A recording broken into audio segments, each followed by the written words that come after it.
Hello everyone, আমি সুচন্দ্রা। আমার নতুন একটা ব্লগে তোমাদের অনেক স্বাগত। আশা করি তোমরা সবাই খুব ভালো আছো। তো বেশ কয়েকটা ব্লগ না রেডি হয়ে রয়েছে, বাট ভয়েস ওভারের জন্য পোস্ট করা হচ্ছে না। ডেলি একটা একটা করে পোস্ট করছি, তাই কোনটা কোন বারের ব্লগ না এটা ঠিক করে বলতে পারছি না। আজকে রান্না করব সয়াবিন আলুর তরকারি। এখানে একটু আলুও সিদ্ধ করে নিয়েছি, আর চিনিকে এখন দেবো ছাতু দিয়ে, ড্রাই ফ্রুট দিয়ে, কলা দিয়ে স্মুদি খেয়ে স্কুলে যাবে। আর তার সাথে এদিকে যা যা কাটাকাটির দরকার সব কেটে নিয়েছি। তো রান্না করবো হচ্ছে ঝিঙ্গের জল বড়া আর হচ্ছে গিয়ে সয়াবিন আলুর তরকারি।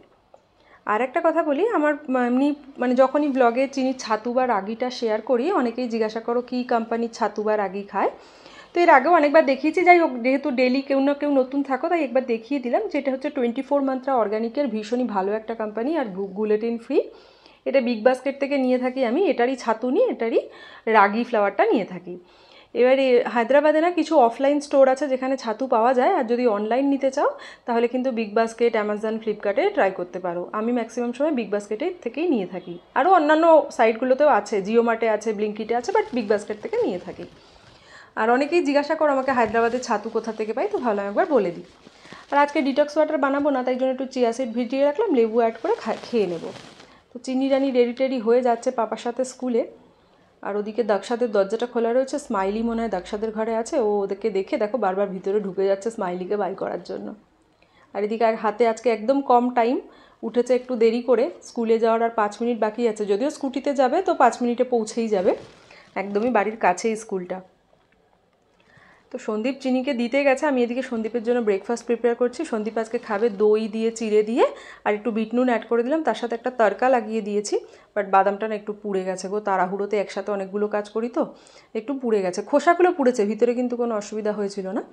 তো একটু কারি পাতা, সর্ষে, জিরে, আর্ধেক শুকনো লঙ্কা আর বাদাম দিয়ে একটা তড়কা লাগিয়ে দিলাম। এটা খেতে খুব ভালো লাগে। এটা সন্দীপ যখন কার্ড রাইস খায় বা আমি যখন কার্ড রাইস খাই সেম তড়কাটা দিই। ওটস আর দই খেলেও আমি এই তড়কাটা দিয়ে কিন্তু খাই মাঝে মধ্যে, যখন ড্রাই ফ্রুটস দিয়ে না খাই। ওটা সন্দীপকে আসলো, সন্দীপ এসে হাত পা ধুয়ে গোপালকে তুলে তুলে দিয়েছে, ও তারপরে সন্দীপকে খেতে দিলাম। আর আমি চিয়া সিডের জলটা এখনও খাইনি বলে আমার জন্য এখনও কিছু ব্রেকফাস্ট বানিয়ে উঠতে পারিনি। দেখি খেয়ে নিই, তারপরে ব্রেকফাস্ট করবো। এদিকে একটু মুগ ডাল ভালো করে পেস্ট করে নিলাম। এতে আর কিচ্ছু দেবো না, একটু হলুদ অ্যাড করলে করা যেতেই পারে, বাট আমি হলুদটাও স্কিপ করেছি। সামান্য সল্ট দিয়ে ভালো করে ফেটিয়ে নিলাম, কারণ এটা দিয়ে বানাবো হচ্ছে ঝিঙ্গের জল বড়া। আর ঝিঙ্গের জল বড়া মটর ডাল দিয়েও করা যায়, ছোলার ডাল দিয়েও করা যায়, মুগ ডাল দিয়েও করা যায়। বাট যেটা ইম্পর্টেন্ট পার্ট সেটা হচ্ছে ভালো করে ফেটাতে হবে, তা নাহলে বড়াটা না শক্ত হয়ে যায়। ওদিকে সোয়াবিন হালকা করে ভেজে নিচ্ছি, আর এদিকে ছোটো কড়াইটা একটু তেল ছিল বলে তাতেই পেঁয়াজ টেয়াজ ভেজে মশলাটা কষিয়ে নেব। দেন কষানো হয়ে গেলে বড় কড়াইতে দিয়ে দেবো ঢেলে। তো ওইটাই আর কি করছি, তাহলে রান্নাটাও তাড়াতাড়ি হয়ে যাবে আর তেলটাও ইউজ হয়ে গেল। মশলা টশলা সব এই কড়াইতে দিয়েই কষিয়ে নিচ্ছি। আর রিসেন্টলি আমাকে দেখবে আমি একটু টমেটো কুচি করে ব্যবহার করছি না, একটুখানি গ্রেট করে ব্যবহার করছি। তো সমস্ত কিছু রেডি হয়ে গেছে। রেডি হয়ে সোয়াবিনটা নামানোর পরে এদিকে ঝিঙেও বসিয়ে দিয়েছিলাম। তো ঝিঙের জল বড়া যেহেতু রান্না করব, তো ঝিঙের জল বড়াতে এটা অনেক পুরনো একটা রান্না। এখনকার দিনে হয়তো অনেক লোক করে, অনেক লোক করেই না বা অনেকে জানেই না। গরমকালে খেতে কিন্তু বেশ ভালো লাগে, বিশেষ করে যারা নিরামিষ খান তারা হয়তো জানেন এই রান্নাটার ব্যাপারে। তো এটা অনেক পুরনো রান্না। বড়াগুলো না তেলে ভাজা হয় না, জলের উপর ছেড়ে দেওয়া হয়, ভাপে বড়াগুলো রেডি হয়ে যায়। তো সব কাজ টাজ করার পরে এর মধ্যে চিনি স্কুল থেকে এসছে, সন্দীপর হাত দুটো ভিজা রুমাল দিয়ে মুছে দিল, কারণ রাস্তাঘাট থেকে আসে, স্কুলে কত জিনিসপত্র ধরে। যদিও স্ট্র দিয়ে খাবে, বাট তাও হাতটা মুছে দিয়েছি। তো এসে ম্যাডাম একটুখানি জুস খাচ্ছে, আর এটা মনে হয় কমলা লেবু দিয়েছিলাম, ঠিক খেয়াল নেই। হ্যাঁ, আগের দিন যে কমলা লেবুটা ওকে দেওয়া হয়েছিল না, সেই কমলা লেবুটাই দিয়েছি। তো ম্যাডাম বসেছে আর স্ট্র দিয়ে খায়। জুস মানেই ও এখন জেনে গেছে ও স্ট্র দিয়ে খাবে, জুস মানেই। ওই জন্য রেখে দিয়েছি স্ট্রটা।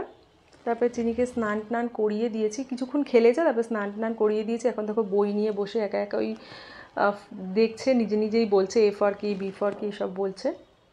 বলে টোলে তারপর আমি এখন যাব ওর জন্য ভাত আনতে।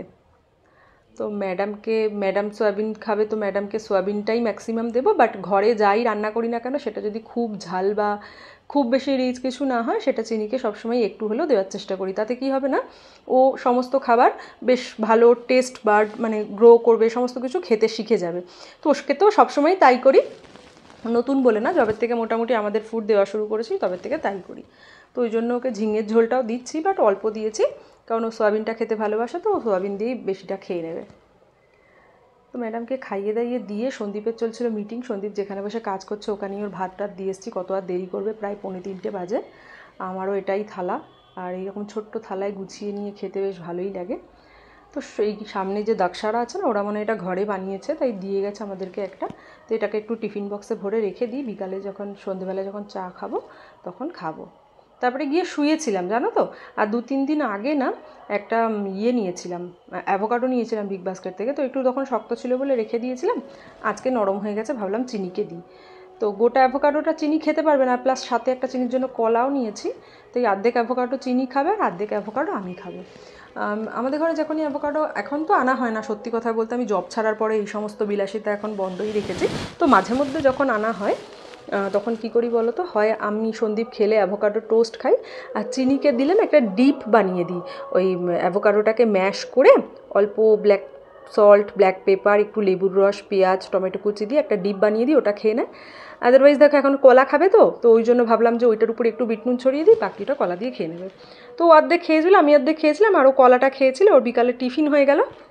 প্রায় আধা ঘন্টা 40 মিনিট বাদে সন্দীপও বসে বসে কাজ করছিল, বলে একটু চা খাবে, তাই একটু লেমন টি বানালাম। আজকে আর কফি টফি খাইনি, তাই আমাদের দুজনের জন্য একটু লেমন টি বানিয়েছি। আর লেমন টির সাথে ওই দাকসারা যে ঝুড়ি ভাজাটা দিয়েছিল, ওটা তখন টিফিন বক্সে রেখে দিয়েছিলাম, তো ওটা নিয়ে খাবো। এইবার ম্যাডাম খেলছিল, আর বই খাতার অবস্থা দেখেছো? যেই দেখেছে মা হাতে কিছু নিয়ে আসছে এমনি চলে এসছে, যে হাতে বই। খেয়েছে মনে হয় কলা, মুখটুক মুছিয়ে দিয়েছি, তাও ওই ঠোঁটের উপর দিকটা একটু মিষ্টি মিষ্টি বা কিছু টেস্ট লেগে থাকে না, সেটাকে জিভ দিয়ে দিয়ে বলছে আমাকে। আর কি সুন্দর লাগছে দেখো, সূর্য অস্ত যাচ্ছে, এখন প্রায় 6:30, 6:40 হয়ে গেছে। তো যাচ্ছে সূর্য অস্ত, না 6:40, হ্যাঁ ওরকমই হবে হয়তো, আমার টাইমটা ঠিক মনে নেই। এখন তো আস্তে আস্তে সন্ধে দেরি করে হচ্ছে, কি যে সুন্দর লাগছে দেখতে। চাটা খেয়ে, যেহেতু তাড়াতাড়ি চা খেয়ে নিয়েছিলাম, সন্দীপে একটু মিটিং ফিটিং চলছিলো বলে একটু চা খাবে।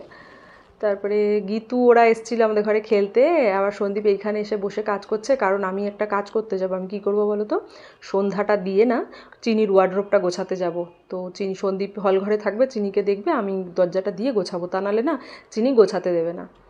তো সেই দিন ছিল হনুমান জয়ন্তী, তো দুপুরবেলায় সন্দীপ সবাইকে ফুল মিষ্টি জল দিয়ে পুজো দিয়েছিল। আমি আবার সন্ধেবেলায়, যেহেতু সন্দীপ ফল টল কিছু দিয়েছিল না, তো আমি ভাবলাম আরেকবার পুজো করেই দিই। তো মন শান্তি রাখার জন্য একটু পুজোও দিয়ে দিলাম আরেকবার আমি। এইবার আমি যাব ওই ওয়ার্ড্রোবটা গোছাতে।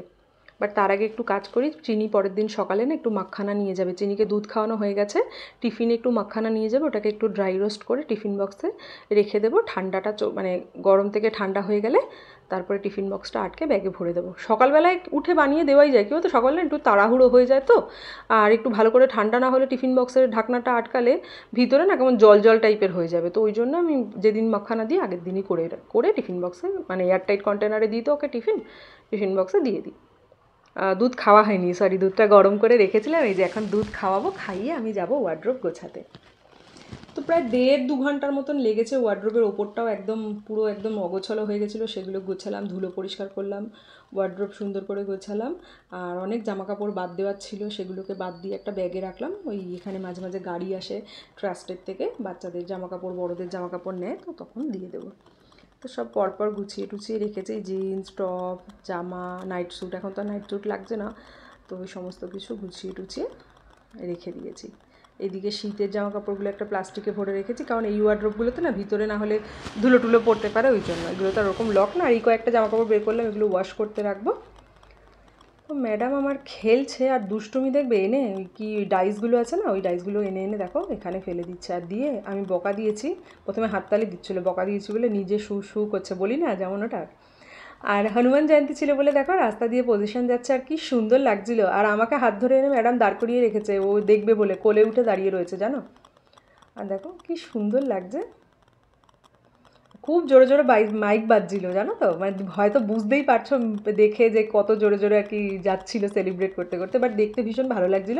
যেহেতু আমাদের এই দিকটা সামনে গাছ টাছ আছে বলে অতটা ক্লিয়ার দেখা যায় না, বাট যেটুকু দেখা গেছে ফাঁকা থেকে, এটা মেন রোড থেকে যাচ্ছিলো। আর এবার চিনি রানী এবার দেখে বলছে মাম্মা চান্দা মামা, মাম্মা চান্দা মামা। তো গান চলছিল বলে ও সাউন্ডটা রাখতে পারিনি।